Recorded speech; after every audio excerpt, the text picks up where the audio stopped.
On this edition of In the Gun, the Mountaineers make their first trip out to the desert. It's time to head to Tucson and take on Arizona. We will preview the Mountaineers' trip out west on this edition of ITG.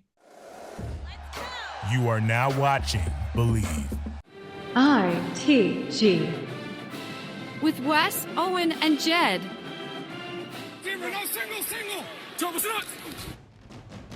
I've got the best teammates in the business here, all right? No way! They both played the game. They both know the game.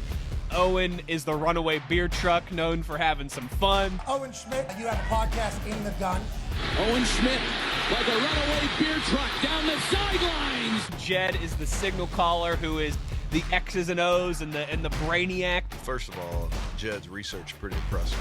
So we've combined those two skill sets. Skills I've acquired over a very long career.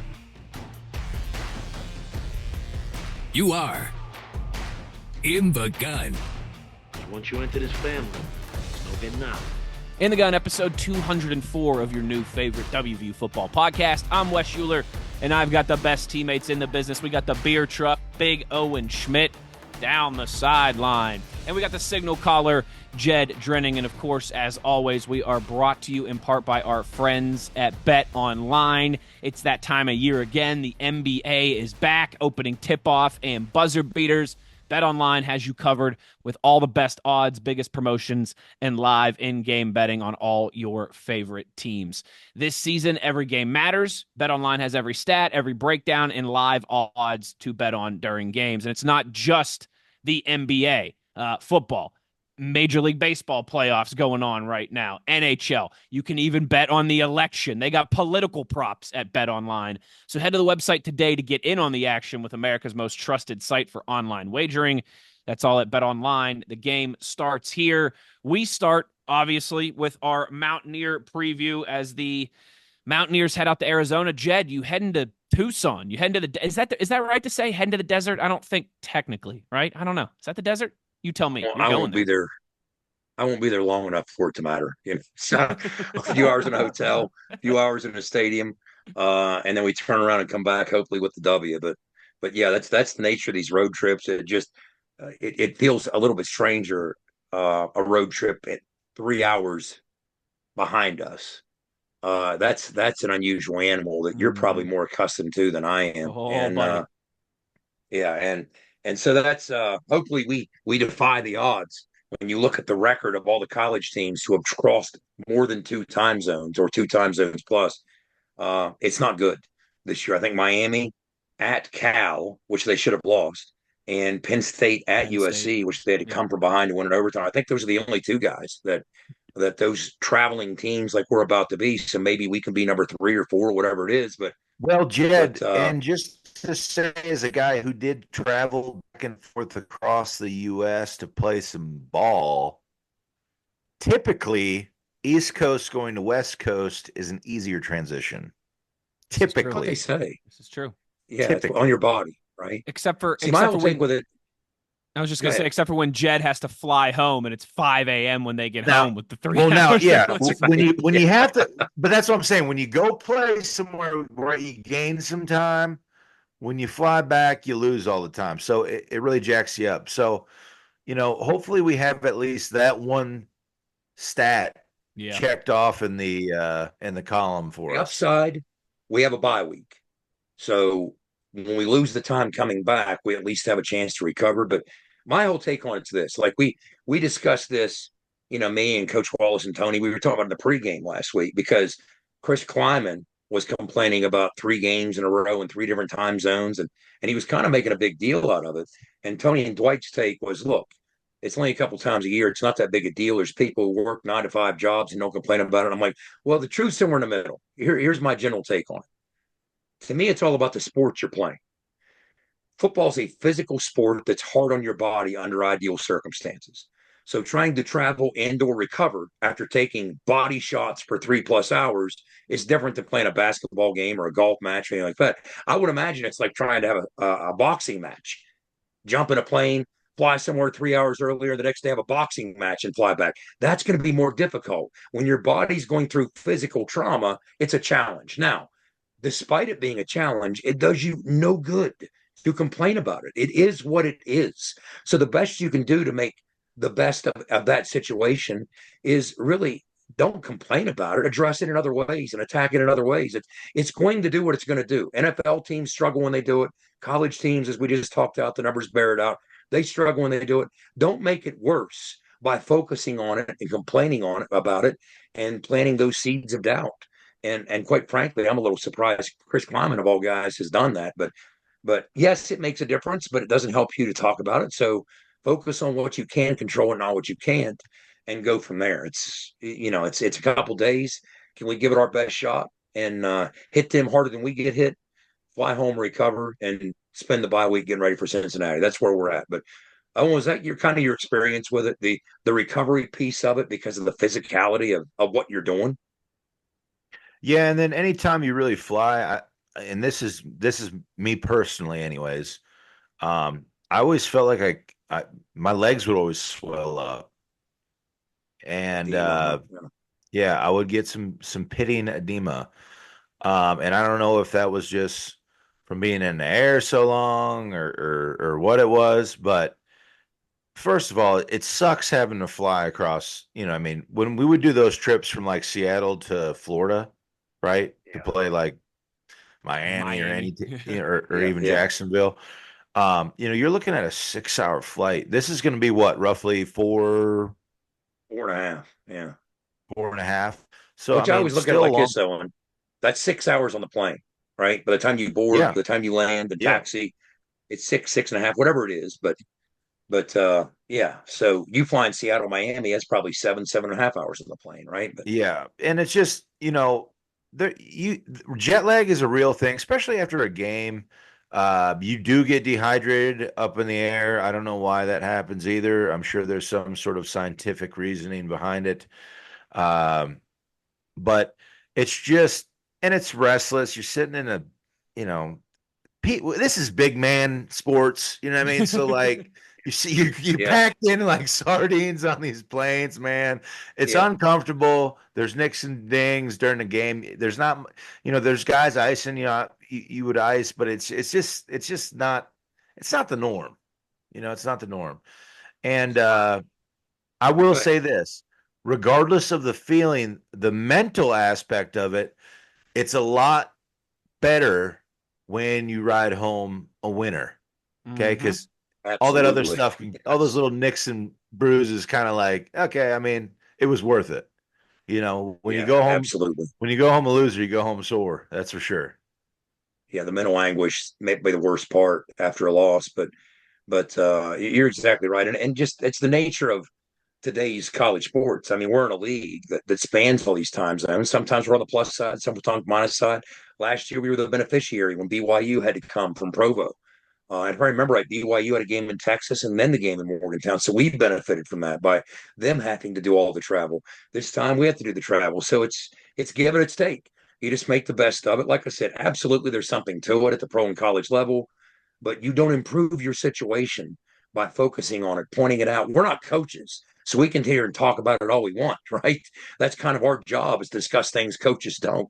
But at the same time, just try and make the most of the situation that you're handed. And I don't think you do that by complaining to your team, complaining to the public about, nobody cares, right? Just hop on the plane, fly 3 hours. It's a charter plane. It could be worse. Go out there and make the best of it. Try and win a football game. And as you said, when you win a football game, a lot of those pains and even all of a sudden it feels like it adds a few inches to your seat area, right? But yeah. So let's do what we can do. But in the meantime, it's our first trip to play Arizona in that venue. So not often we get to say. The last time we were there was in a bowl game, decades ago. But we've never played Arizona in the regular season or otherwise. And this will be the first time. There's a novelty to it, and that's kind of cool. Yeah, sure is. And we're going to talk about Arizona here in just a minute. But before we do, if you're not flying to Arizona and you'd like to road trip it, we recommend you get your vehicle at Toothman Ford. Big shout out to everybody there at Team Toothman. We all know cars cost less in Grafton. Hey, that'd be a long road trip. But with those vehicles they got there at Toothman Ford, I tell you what, it'd be a comfortable road trip. It'd be a fun road trip, that's for sure. All right, so let's get into it. Let's talk about these Wildcats of Arizona. We'll start with their offense, Jed, and it's an offense that's been struggling, I think, to say the least. 13th in the Big 12 in total offense, 15th in the Big 12 in scoring offense. Where are these struggles coming from? Well, if you look at the evolution of this program in recent years, it's been a roller coaster. It wasn't that long ago, a handful of years ago, right around the COVID point, that they lost 20 straight games. They lost their rivalry game to Arizona State 70-7. Then they bring in Jed Fish, and he has to right that ship. And even last year during their 10-win season, they got off to a bit of a slow start before they went on that run. And boy, did they go on a run. Ended up winning 10 football games, big bowl win in the Alamo Bowl over Arizona. You talk about dominating your rivalry game. 58-12, they beat Arizona State. Their last Pac-12 game in that stadium in Tucson, before the Pac-12 went the way of the dinosaur, they destroyed Utah 42-18. So it was a banner year for them. And wouldn't you know it, as the chips fall, as the chips fall as they often do in college football, everything seemed great. Jed Fish was poised to return with his quarterback, with all these weapons, and they were poised to probably be a preseason top 10 team and maybe even a Big 12 preseason favorite had Jed Fish stayed and there was that level of continuity with your coach, your returning talent. But Nick Saban retires and the dominoes start to fall. The Alabama job opens. Who gets the Alabama job? Kalen DeBoer leaves Washington. It was just playing for a national title to take the Alabama job. That opens the Washington job. Guess who heads to Washington and took some of the Arizona players with him? Jed Fish. So in comes Brent Brennan from San Jose State, has a bit of a history with the program, but an offensive mind himself. So he stepped in and tried to really, right out of the chute, get off to a fast start, and it just really hasn't materialized. They have arguably the best receiver in the nation. We'll talk a lot about this McMillan kid. Noah Fafita was a very decorated quarterback last year, but it just hasn't reached that point this year, and they've really struggled. And do you have the numbers in front of you? Yeah. Okay, if you want to hit on some of those numbers, we'll continue this conversation and then get into some personnel. Well, this year, obviously, let's see. Last year, right, really stepped in for Jason after winning drive over Stanford.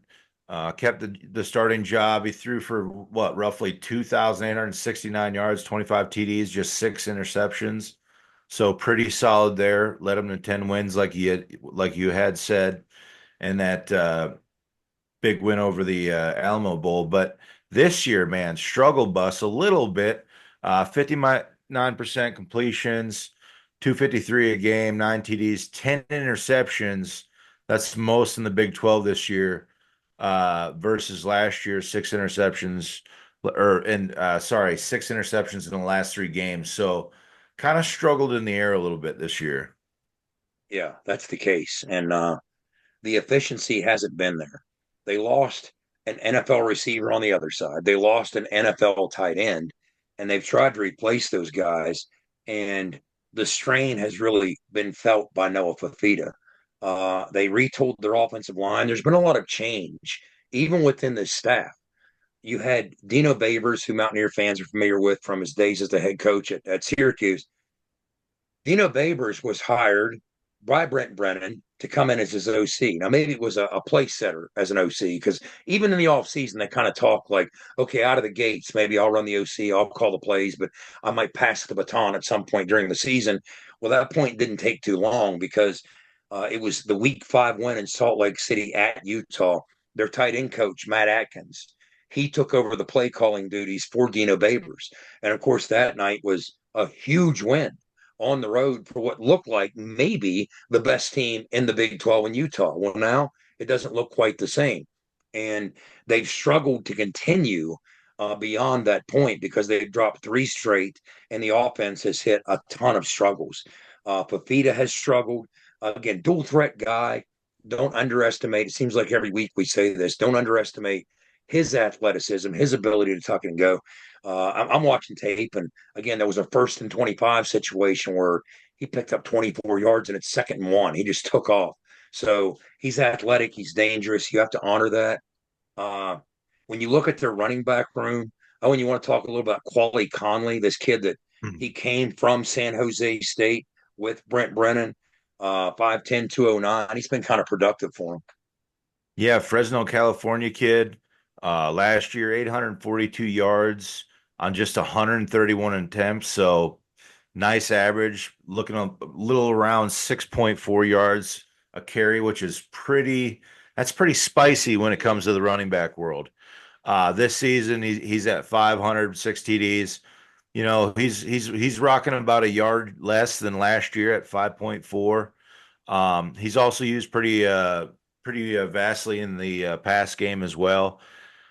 He's had 25 catches on the year, 7 versus Texas Tech University. And they got, a weapon behind him, this Kedrick Riscano kid, though. He's a transfer from Ole Miss. Bigger kid. He's also putting up some decent numbers. He's 214. That's true, Owen. And bigger. He's averaging 5'7". So you're seeing some pretty chunky averages, 5'4", 5'7" are their 2 most prominent backs. And then when you move to the perimeter and get into really the cornerstone of this offense, this Teteroa McMillan kid, he's the real deal. Played high school ball, first of all, with Fafita. So they have that long-term relationship where connection. They can finish each other's sentences kind of deal. So that quarterback receiver relationship that you covet. Jed, real quick, can I just say one thing on that? Yeah. That is the thing in college football that I used to really love, is that you could build those relationships with those players. And you see it kind of with this situation going on here. There's no substitute for years served with another guy. It's a stat that you can't really measure on how much that really helps a 1-2 punch like that. I agree. There were so often times when I was playing with Chris George, we were so familiar with each other. Oh, and he might be running a choice route. I'm convinced I knew he was going to break it off before he did. Just because I knew his body language so well. So you're so right and spot on with that. But the McMillan kid is considered, first of all, look at his frame, 6'5", 212. He checks every box. He literally does. And that's why scouts are so excited about him. Don't be surprised if he's taken maybe even the top 10 in the upcoming NFL draft in the spring. A lot of people say the best recruiting job that head coach Brent Brennan might have done was simply retaining him, McMillan, and keeping him out of the portal. He's a big-bodied playmaker, incredible hands. He's acrobatic. He has burst. He has twitch. Again, there's not a club that's missing from his bag. And maybe most impressive when you watch him on tape, he's a technician beyond his years when it comes to route running, and that makes him truly dangerous. He's very comfortable in what he's asked to do. Last year, production was through the roof. 90 grabs, 1,400 plus yards, earned All-American recognition on several teams. This season, the production's there, but it's not nearly as organic as it was last year with those other weapons to complement him. They're sometimes trying to force what's happening there. We'll get into some of the coverages that he kind of dictates, because what he does is he dictates from a coverage standpoint what a defense sometimes can't do, because he's just so physically dominant that if you don't account for him, but he's hit a dry spell, and that's kind of what scares me.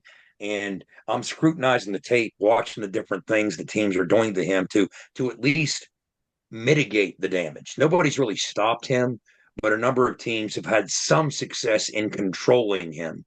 And if he doesn't get running wild, then Fafita doesn't really on track. And that's kind of what you've seen happen. But that physical presence and that physical body, he's a big contested catch guy. Guys, last year, they threw 34 50-50 balls his way. It was the most in the country, most in all of FBS. That's how much faith they have in him. So he is an absolute weapon, which, of course, leads you, Owen, to wide receiver Montana Lamonius Craig, wide receiver on the other side, number 5, their second guy. And if you want to talk about him, he's the beneficiary of all these coverages kind of being bracketed and tilted toward McMillan. Yeah, transfer from Colorado after Deion took over. Consistent production throughout his career, right? 9 TD catches Yeah. from Cali, another Cali guy. Looks like they recruit heavy from California. They like those boys. Another big, I mean, pretty big frame, 6'2", 195, maybe or 194. Not so much the height there, but the weight to be able to throw that around a little bit. And then Jed, they got that tight end. Burnett there. What do you say? Keon Burnett. Yeah. Keon. I'll take either one. Keon, baby, another Cali boy, dude. 4-star Yeah. recruit, obviously well recruited out of high school. This season, 26 targets, 16 catches, 12.8 yards, 1 TD. The more they blend all those guys together, the more that's going to help their number one get his bag. Yeah, when you watch what they've tried to do from a strategy and game plan standpoint, it seems very apparent that they're trying to balance these two things. Yes, they want to give McMillan his touches. You'd be insane not to. He's just such a dynamic playmaker that irrespective of what you're going to see from a defensive construct, you got to try and get him involved somehow. But you don't want to force the issue, which leads you to these two names we just mentioned. When you look at Lamonius Craig, when you look at Burnett, those are other options that they've tried to find ways to get them involved as they might be able to take advantage of the coverage tilts toward McMillan. It just hasn't worked, at least to this point, to the extreme that you would hope. Now, when you look at the offensive line, this offensive line came into the season, first of all, despite losing a first-round tackle, left tackle, and Jordan Morgan, taking the first round of the draft, they returned everybody else. They had 4 starters back, and this group really was expected to be a strength for them coming into the season. It hasn't played out that way. They had some injuries early on and kind of had to reshuffle the deck to some extent. But I'll tell you what, guys, they suffered a pretty big injury against Colorado. Their left tackle, this Rhino kid, he's lost for the season. And when you watch the kid that they have on the 2 deep playing in his place, Mike Wooten, he was a pretty highly coveted recruit, but he had 16 snaps against Colorado, and I watched all 16 of those snaps. He graded out on PFF at 0. Okay, 0. And what I saw on tape kind of supported that. Again, sometimes I'm at odds with what I see PFF grades say. This might not have been one of those times. I don't often see a 0 grade with double-digit snaps on PFF, but he really struggled. His technique was out of sorts. He didn't look prepared. Now, if he is, in fact, their option in place of Rhino, which on their 2 deep, it does list him as the projected starter at left tackle. Number 77, Mike Wooten, big kid, 6'5", 315. Didn't look like he had great bend in what I saw. He was struggling with his kick step. He was struggling with a little bit of everything. He was kind of overwhelmed with the circumstances. And part of it was Colorado tends to bring high pressure numbers and throw a lot of looks at you, and not only chop up the front, but blitz a lot as well.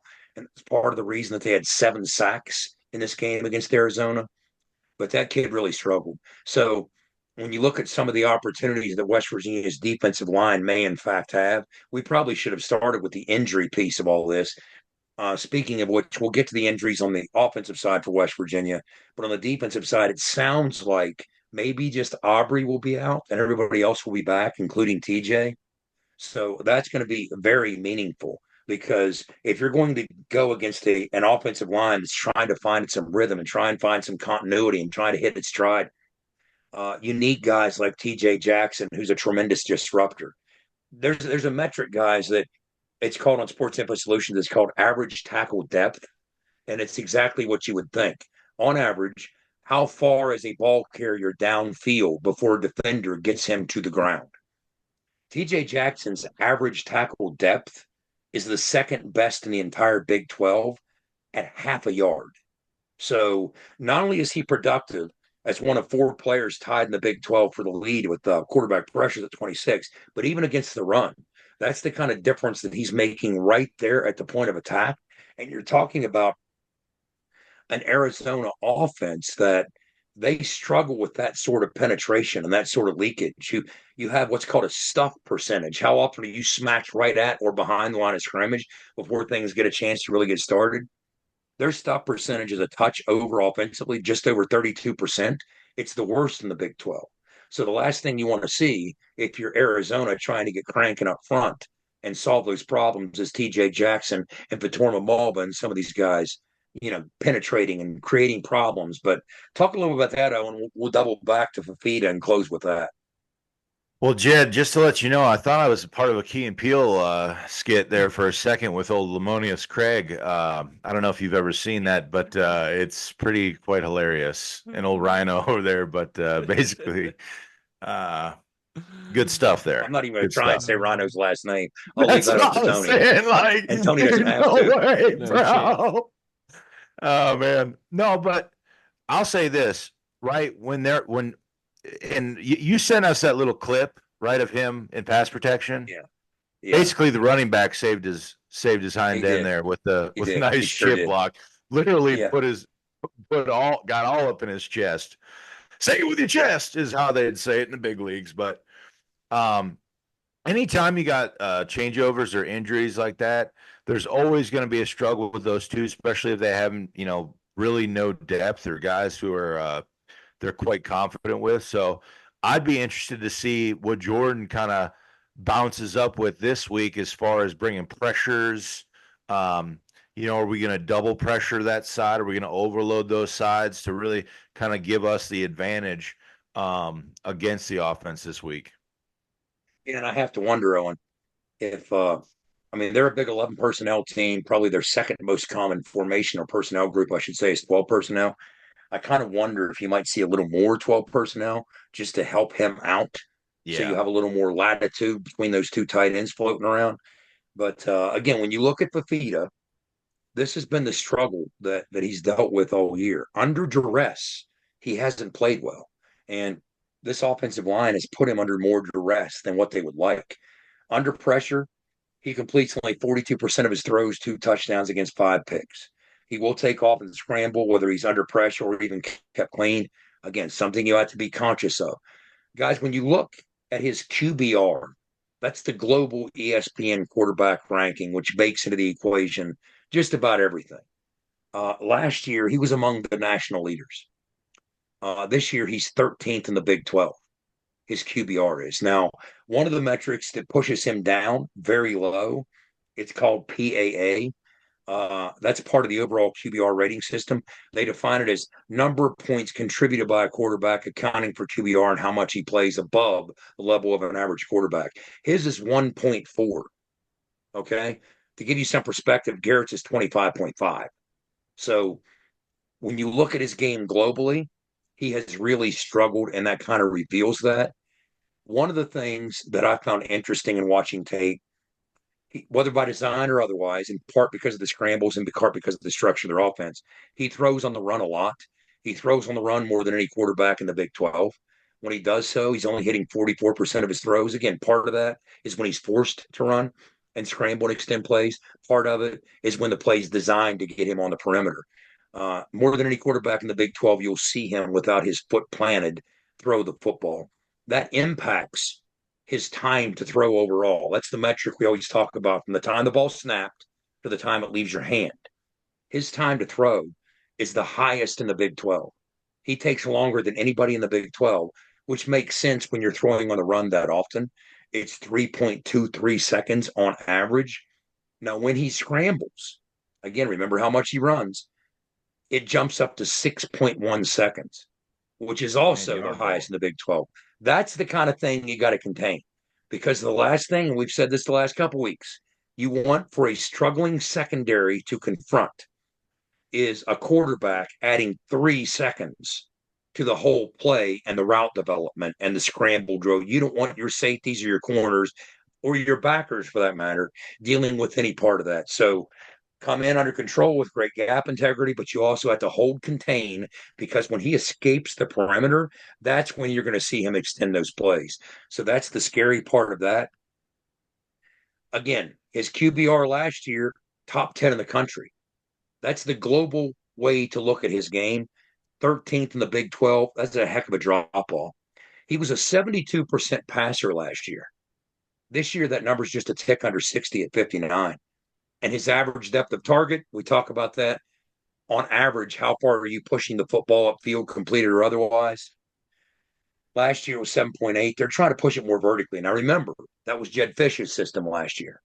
What you have in Brent Brennan is a more vertical system, and so far, knock on as much wood as I can possibly reach, it hasn't served him all that well.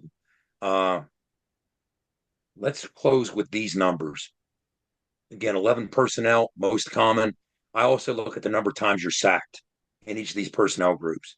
The sack percentage in 11 and 12 personnel is roughly the same, Owen, but you see a lot more 11 personnel. Owen, they don't run a lot of 10 personnel, but when they do, they give up a ton of sacks. I don't expect to see that. In other words, with the struggling offensive line going against a struggling secondary, I would anticipate them doing what they can to help protect him. So that would be as many, not just one tight end looks, but two tight end looks as well. This is the metric why I said that this deeper pass game construction that Brent Brennan has deployed doesn't appear, at least this juncture, to fit him as well as what you saw Jed Fish, which was more underneath stuff, controlled passing game. So you're asking him to push it deep. We just talked about his average depth of targets over 9 yards. Last year it was under 8, right? So they're going deep more often. Guys, when he throws past the sticks, past the first down mark, he's only completing 41% of his throws, which is 14th in the Big 12. And he's been picked off 9 times, which is the most in all of Power 4. Finally, we said mentioned something about coverages. When you have Team McMillan on the perimeter, that's going to scare people out of as much one high safety look as they'd otherwise like to run. Like Owen, right, Owen? When you have a dangerous weapon on the perimeter, you're going to need safety help kick to that side often. So, yes, they see some man free, some cover one.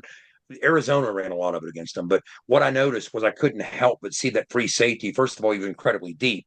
But second of all, he was living with a constant peek over toward McMillan's side of the field to offer deep help to that corner who was in man coverage underneath. But you don't see as much cover one or cover three as you otherwise would with a weapon like that on the perimeter, which means you're going to see more too high safety looks, right? They've seen more cover two than he's thrown against more cover two than any quarterback in the Big 12 because of that. Team McMillan dictates too high safety looks, and he's seen more two-man from passing against it than any quarterback in the Big 12. He's only hitting 50% against each of those. So he's not been incredibly accurate against this too high safety construct that they see so much of because of McMillan. He hasn't been really able to take advantage of it. Now, this is who Owen has taken advantage of it. We talked about those chunky yards per carry averages that both those backs have. Right there, that's the T. McMillan factor.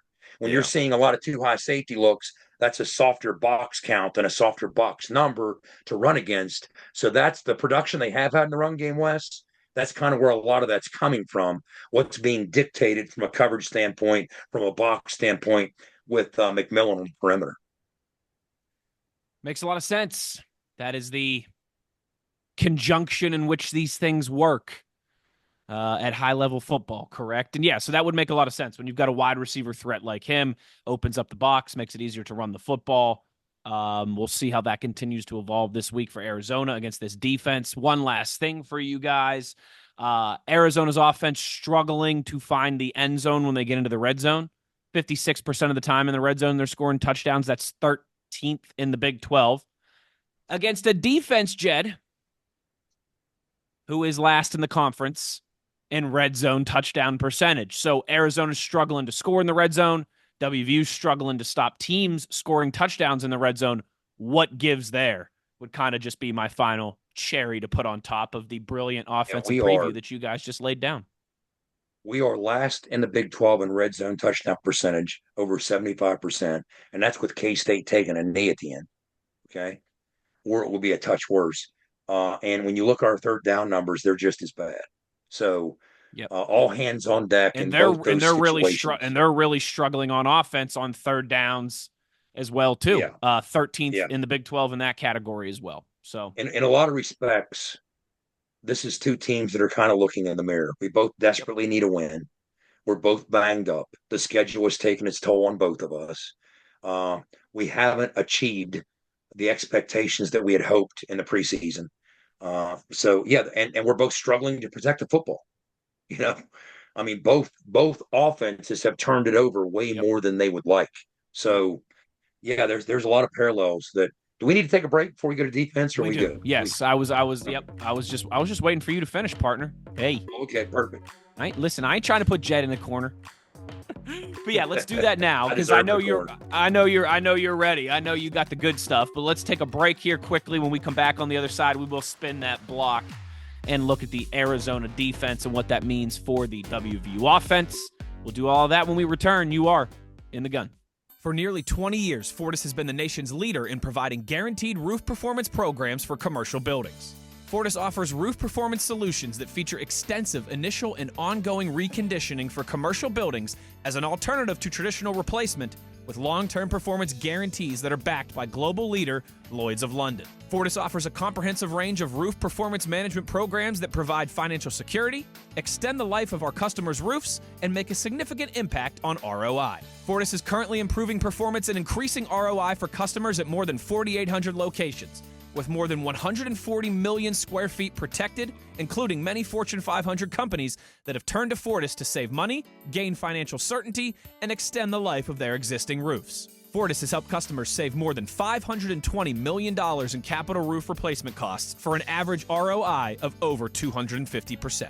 To learn more, visit fortis.us.com. Fortis, roof performance and financial certainty guaranteed. Nobody supports the blue and gold Mountaineers like Toothman Ford. With over 20 NIL deals and counting, Toothman Ford continues to rally behind our student athletes. And it's time we rally and support the dealer that supports the Mountaineers. Not only does Toothman Ford offer the best prices in the state on pre-owned, their never over MSRP campaign on new Fords guaranteed to save you thousands. Drive with pride all season long, knowing you're supporting the dealer that fuels our Mountaineers. Toothman Ford, where cars cost less, in Grafton and at toothmanford.com.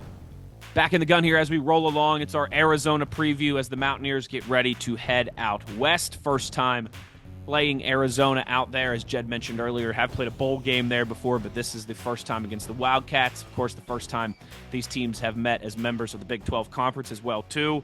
So let's talk WVU's offense now and how it relates to this Arizona defense, Jed.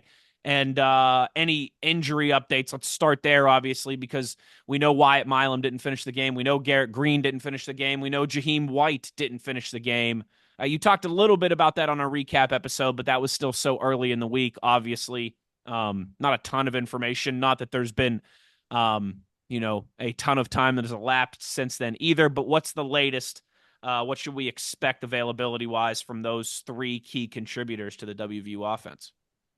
Well, let's hit the West Virginia side, and we'll also hit the Arizona side, because Arizona, most of their injuries are on the defensive side as well. Not a lot has changed from an update standpoint with West Virginia. Neil sounded somewhat more optimistic about Jaheim in terms of his opportunity or chances, but I don't know that a whole lot has changed in terms of Garrett and Wyatt. So, I mean, that's something that we'll obviously be monitoring up to the bitter end. Until we get on the plane and otherwise, but that's what you're looking at with West Virginia. So will it be Nico's start? Stay tuned.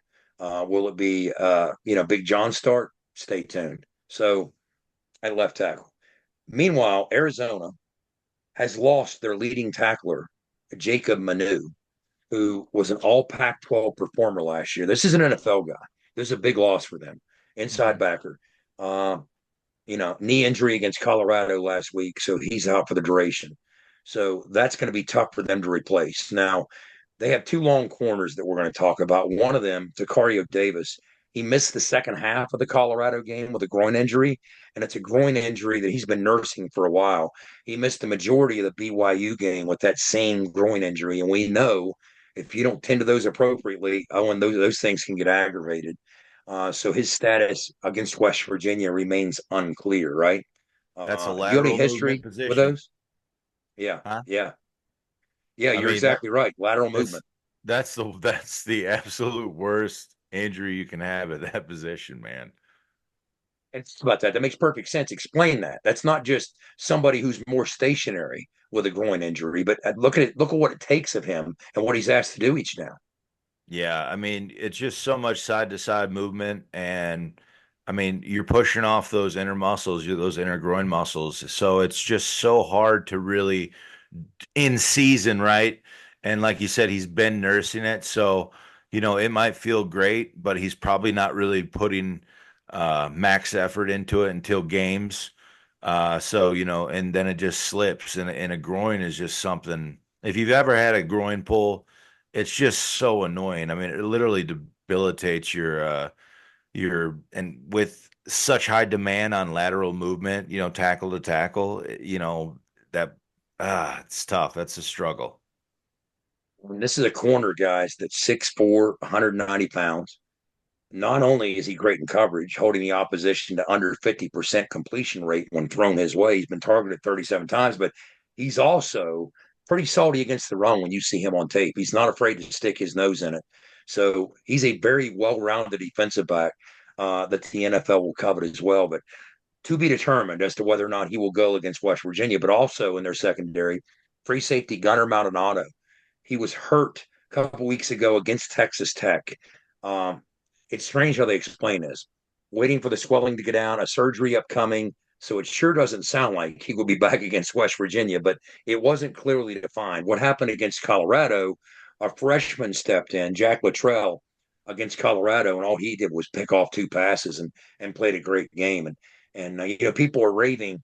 Defensive coordinator Dwayne Aquina, first of all, he coaches the secondary, and he's been called the best secondary coach in all of America and all of college football. He's very well respected. This is a guy with a very interesting past. In college, he was Warren Moon's backup as a quarterback at Washington, at the University of Washington. He was on those staffs at Arizona in the early 90s, not only as defensive coordinator, but also as offensive coordinator. So this guy played offense in college. He's coached offense in college. He's coached defense in college. So he gets it. He sees it all. He's a great technical coach, and they rave about the job that he's done with some of these young guys that have been pressed into duty in their secondary and how right away they produced, for instance, Luttrell's 2 interceptions against Shedeur Sanders, replacing Gunnar Maldonado. Early in the season, they had Trey Dan Stukes, cornerback / defensive back, moving him around a bit. He's been out for the duration. So he's been out since early in the season. So on the defensive side, there are some question marks in terms of who will and who won't be a go.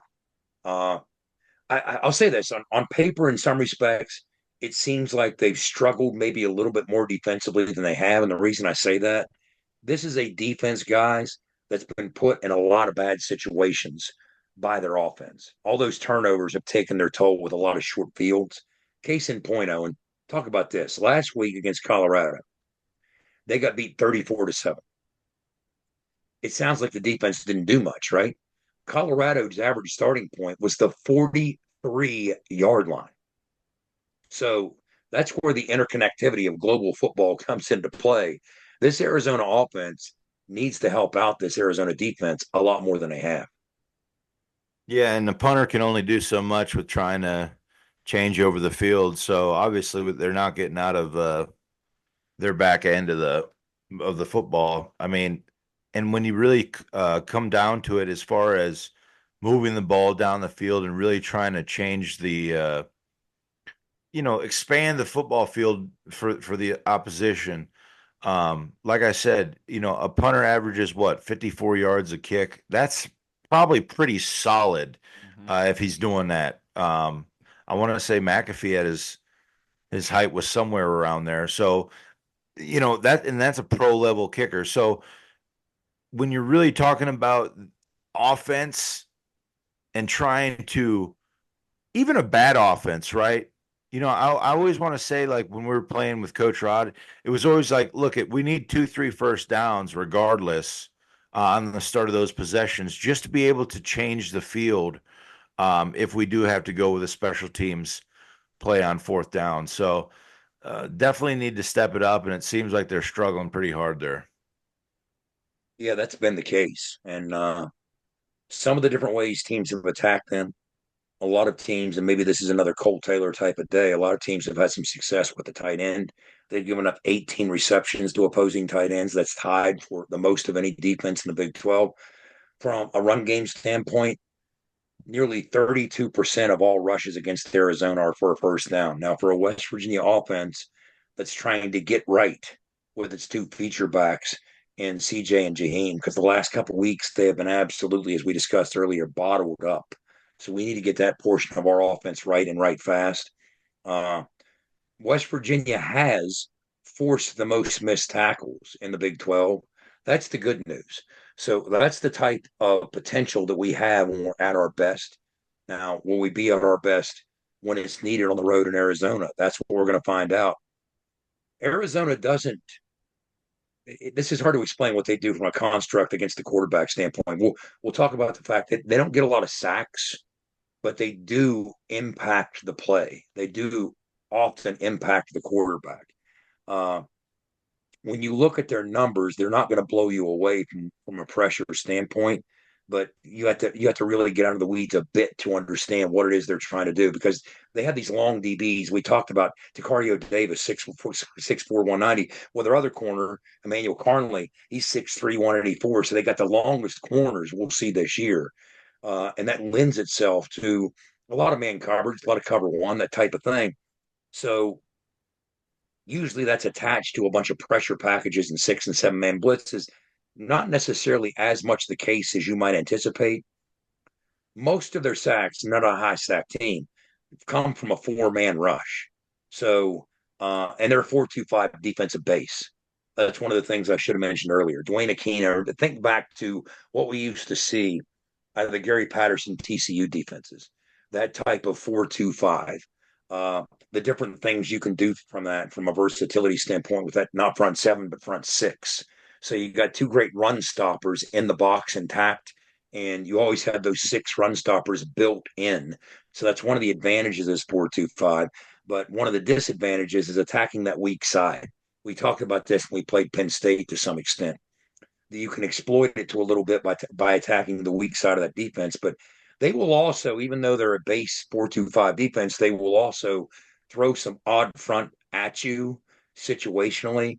And when you look at it, it's like, don't think in terms of what we saw Kansas State do, or even Iowa State, where they got heavy on the inside and really clogged things up. And you heard our offensive linemen talk about how they struggled, our guards, to climb to the second level in the run game because things were so clogged against that Kansas State front.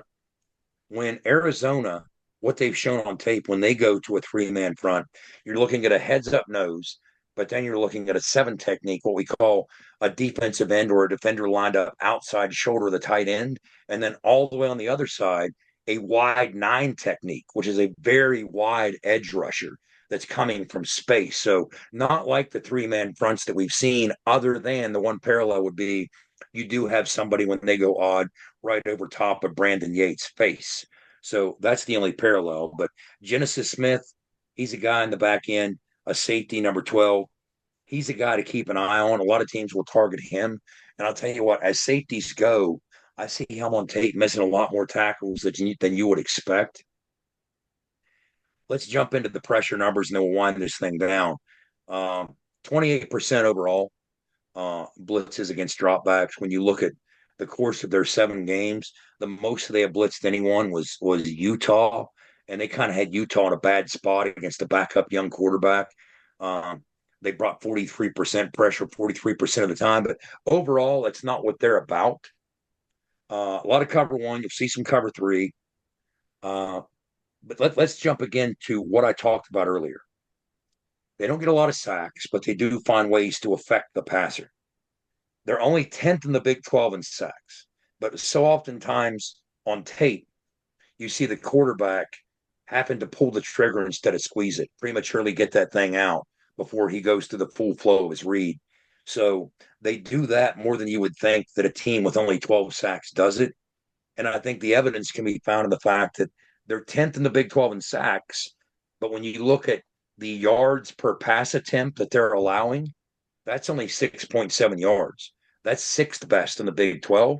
So that's an indication that they are forcing quicker throws than opposing quarterbacks would like. Keep an eye on the 2 edge guys. Trey Smith, he is a handful. He's tied for the Big 12 lead, among others, with TJ Jackson. He has 26 as well. And they got a bookend, a smaller guy who's more twitchy and athletic, 6'3", 220. Chase Kennedy, he has 16 pressures. Again, both guys that will impact the quarterback, even if they don't necessarily get home on a sack. and we don't really know, guys. Are we going to be playing with a backup quarterback and a backup left tackle? So that changes the dynamic of maybe this whole portion of the conversation from a pass pro standpoint. We just don't know the answer to that at this juncture. Jed, I got a question for you real quick, not to extend this, but could that be obviously because of that cover two, right? Guys just most teams kind of attacking more of a short routes kind of scheme versus Sure and could. that's why those throws are able Sure to get could. out. Yeah. Sure could. Yeah. Yeah, it sure could. You have hard corners in cover two. Yeah. Right now, two man, you don't. But if you're playing true two, which that's sometimes the case in terms of what teams against them are doing, but their offense will face a lot of cover two. Their defense will run some two high stuff, but it's more one high stuff. You know what I'm saying? So, and with cover three, to your point, Owen, which they'll roll out a lot of cover three as well. There's some quick hitters against cover three if you work that flat for some cheap stuff. So that could impact that. But Wes, you want to pick up a couple special teams things and roll? Yeah, before we do that, a thanks to our friends at Fortis and our guy Rick Lewis for roof performance and financial certainty guaranteed. You got to visit fortis.us.com. Special teams. Things that jump out to me, be on high alert. This is a desperate football team trying to do different things. Trick plays, Jay. Is that what you're saying? You're saying trick plays, fake punts, fake field goals? They started the Colorado game with an onside kick. They tried to it didn't work, but tip your cap to them. They tried to steal a possession from Shadur Sanders, and I understand why, right? So those are the types of things. So yes, Wes, you're exactly right. Don't put a fake punt past them. I mean, when you're in their situation offensively, you're going to try and do anything you can to steal a possession and extend a possession for you. So they started the Colorado game with a field onside kick. And the other thing that I would point out from a special team standpoint, in a day and age where the college football powers that be are trying to minimize the number of kickoff returns, I put a tweet out a couple days ago this week talking about how that's really worked. Like back in 2012, when they changed the kickoff from the 35 to the 30, right? The year before that, in 2011, I'm trying to remember who it was, but they led the nation with 75 kickoff returns in a season. That's who led the country. Somebody from Fresno, maybe, in 2011. Last year, you know how many kickoff returns led the country? In 2011, it was 75. Last year it was 18. Part of it are the rules. Part of it are kicking off on a shorter field. But part of it are these ridiculously skilled kickers with powerful legs. None more so, which is why I say this, than Arizona's Tyler Loop. As far as I can tell, can't verify this 100%. Please leave in the comments if you can. I went back and, to the extent that I could, check the stats that I know. I think he is trying to become the first kicker, maybe in college football history, to have a touchback on 100% of his kickoffs. He's 35 for 35 so far. I went back 7 or 8 years as far as CFP stats would let me to 2016, and nobody had 100% there. And then I had to get creative to go beyond that. But this dude has 35 touchbacks and 35 kickoffs. Now, bear in mind, a fair catch now counts as a touchback, but that's absurd. Yeah, love or leave it. If you have to go to the bathroom, yeah, do it right before this kid's getting ready to kick off, because you're going to have a good 30 seconds there with not a whole lot happening. But then I say that, and they did try the onside. Now, technically, I did point this out in my tweet. He had 2 failed onside kicks or 2 onside attempts. So 37 kickoffs, 35 touchbacks. But 35 times out of 35 times he tried, he had a touchback. That's crazy. I think that kind of ruins the game a little bit, but good for him. Glad he's got a great leg. I think the more people are saying that by next year we're going to go to the NFL rule, which was originally the XFL rule. Yeah, the dynamic kickoff, which I actually think would be rather dynamic in the collegiate game, but that's a different topic for a different time that we could quite potentially get to this offseason. But for now, we have to get to a last break, a final thank you as well to our friends at Johnson Equipment. Now at Johnson Equipment, you can get 0% financing for 72 months, plus a free loader on select Coyote models in stock. You got to visit Johnson Equipment on Route 33 between Weston and Buchanan. We will make our weekly pick'em for the Big 12 slate when we return on the other side to wrap this thing up. You are in the gun. There are better-known tractors in the world than Coyote. Ones with bigger names, longer histories, more popular hats, cute toy lines. But there's not a single tractor ever been built that's better equipped to do the dirty work. So we'll just focus on what really matters. Coyote, we dig dirt. Now at Johnston Equipment, get 0% financing for 72 months, plus a free loader on select Coyote models in stock. Visit us on Route 33 between Weston and Buchanan. Back in the gun here as we wrap this thing up. It's time to get to our weekly Big 12 pick'em. It is week 9 across college football. We get the beer truck, running team of the week, who's going to rush for the most yards in the league. Jed does the signal caller, who's going to throw for the most yards in the league. I've got the defense. Skylar's got the offense. And we will give, I almost jumped the gun here. In the gun, I almost jumped the gun before we give any of our picks. Jed, how did we do last week? Last week. Okay, here we go. I picked Colorado. Of course, to score or to place, you have to finish in the top 5. Colorado threw for 250 in the blowout win over Arizona, but did not finish in the top 5. They were 6th out of 16, so I get 0 points. Owen picked Kansas State. He couldn't catch any luck. The Mountaineers didn't deliver, and the Kansas State ground game didn't deliver. They finished 13th out of 16. That's one thing West Virginia did well in that game defensively was play the run. 116 yards for the game, especially in the first half. They were salty, but I was hoping it was going to help us, Jed. So you were 13th at 0 points. So we both had 0. Skylar, scoring offense. You picked Texas Tech. Texas Tech had 35 points against Baylor. The problem, high scoring week for a lot of teams. So that was good only for 6. Baylor had the most points, 59 against Texas Tech in a blowout win. So Skylar gets 0. Wes, you did save us and you got on the board. You picked Kansas for your scoring defense. Kansas allowed how many points against Houston? It was good enough for 3rd place. So you got 3 points. How many points was it, Wes? No, if you give me half a second here, I could tell you. They gave up 14 points to Houston. 14 points, yeah, because 2 teams, TCU and Colorado, had 7. So you were 14. So that's good for 3rd place. So you get 3 points. So you're the only one of us that scored this week. Well, my back hurts from carrying this team. So let's do a better job in week 9. Skylar will lead us off, and Skylar is going to take Kansas State there in the Kansas Derby. You got Kansas State hosting Kansas. Nice little rivalry game there on Saturday night. Kicks off about an hour after the Mountaineers. Skylar is going to take Kansas State as the offense to score the most points this week in the Big 12. Big O, who you going with as your beer truck? I'm going for a long shot here. Wes blocked me, I believe. So I did from taking Kansas State. I knew you were going to. Listen, I'm sorry, I had to do it.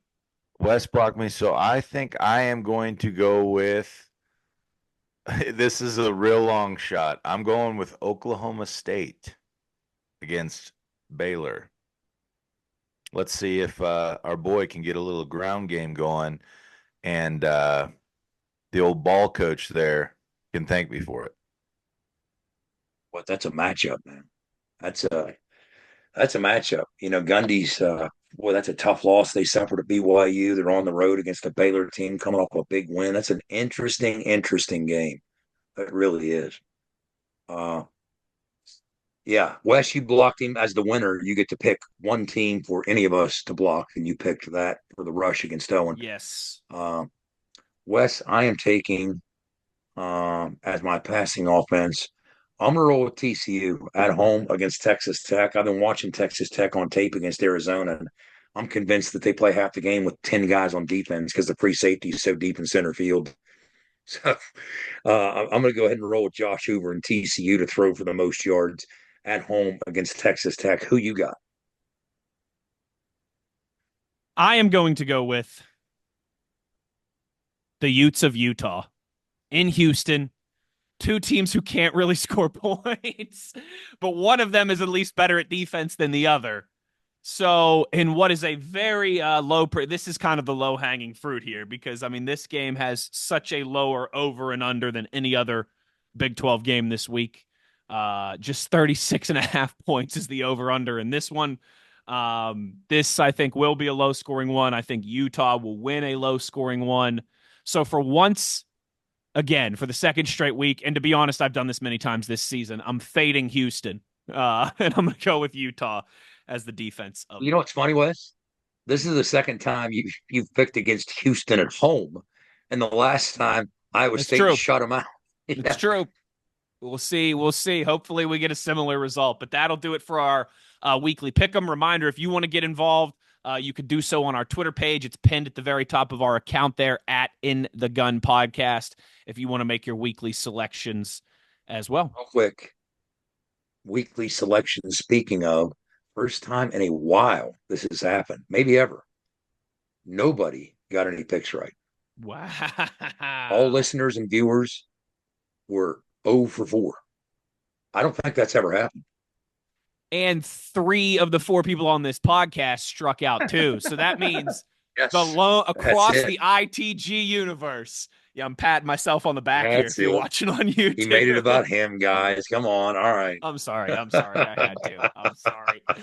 But a big thank you to everybody who participates in that every week. That does make it a lot of fun. But that'll do it for this edition of ITG. Obviously, we will have Phil Steele Friday still to come this week, so plenty more before we get to Saturday night. Have fun out there, Jed. We'll have some stories, I'm sure, next week when we return. But that will do it for this edition, episode 204 of ITG. For Skylar Callahan throwing this whole thing together, the signal caller, Jed Drenning, the beer truck, Owen Schmidt. I am Wes Euler. The one thing we ask of you is to be an ear and tell an ear about your new favorite WVU football podcast. Take care. We'll talk to you soon. You've been In the Gun. ITG. The fun doesn't have to stop here. Be sure to hit subscribe and never miss an episode. If you have any questions, suggestions, or feedback, be sure to follow us on X at In the Gun Podcast. Join us again next time. Until then, tell an ear to tell an ear about your new favorite WVU football podcast.